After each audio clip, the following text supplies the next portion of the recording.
ನನ್ನ ಹೆಸರು ಪ್ರಕಾಶ್ ಅಂತ. ಮನೆಯಲ್ಲಿ ಸ್ಟೇರ್ ಕೇಸ್ ಮೇಲೆ ಕೆಳಗೆ ಬಿದ್ದಿತ್ತು. ಆವಾಗ ಒಂದು ಸ್ವಲ್ಪ ಇಂಜೂರಿ ಆಯಿತು.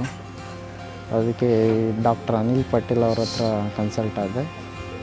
ಅವರು ಸ್ವಲ್ಪ ಚೆಕ್ ಮಾಡಿಬಿಟ್ಟು ಎಕ್ಸ್ರೇ ಹೇಳಿದರು. ಎಕ್ಸ್ರೇಯಲ್ಲಿ ಬೋನ್ ಏನು ಫ್ರ್ಯಾಕ್ಚರ್ ಆಗಿದ್ದಿಲ್ಲ. ಮತ್ತು MRI ಸ್ಕ್ಯಾನಿಂಗ್ ಸಜೆಸ್ಟ್ ಮಾಡಿದರು. MRI ಸ್ಕ್ಯಾನ್ ಆದಮೇಲೆ ಅದರಲ್ಲಿ ಅದೇ ಲಿಗಮೆಂಟ್ ಕಟ್ಟಾಗಿದೆ ಅಂತ, ಮಿಡಿಲ್ ಲಿಗಮೆಂಟ್ ಕಟ್ಟಾಗಿದೆ ಅಂತ ಅವರು ಹೇಳಿದರು. ರಿಪೋರ್ಟಲ್ಲಿ ಹಂಗೆ ಬಂತು. ಸೊ ಸರ್ಜರಿಗೆ ಸಜೆಸ್ಟ್ ಮಾಡಿದರು.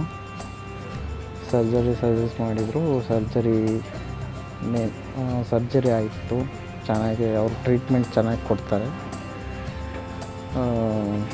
ಒಳ್ಳೆ ಎಕ್ಸ್ಪೀರಿಯನ್ಸ್ ಪರ್ಸನ್ ಸರ್, ಒಳ್ಳೆ ಕೇರಿಂಗ್ ಪರ್ಸನ್ನು ಸರ್.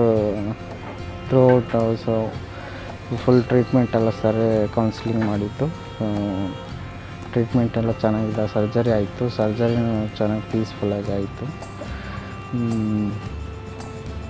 ಇನ್ ಕೇಸ್ ಏನಾದ್ರು ನೀ ಪ್ರಾಬ್ಲಮ್ ಏನಾದಿದ್ದರೆ ಡಾಕ್ಟರ್ ಅನಿಲ್ ಪಾಟೀಲ್ನ ಕನ್ಸಲ್ಟ್ ಆಗಿ ಇನ್ ಸ್ಪರ್ಶ್ ಹಾಸ್ಪಿಟಲ್ ಯಶವಂತಪುರ.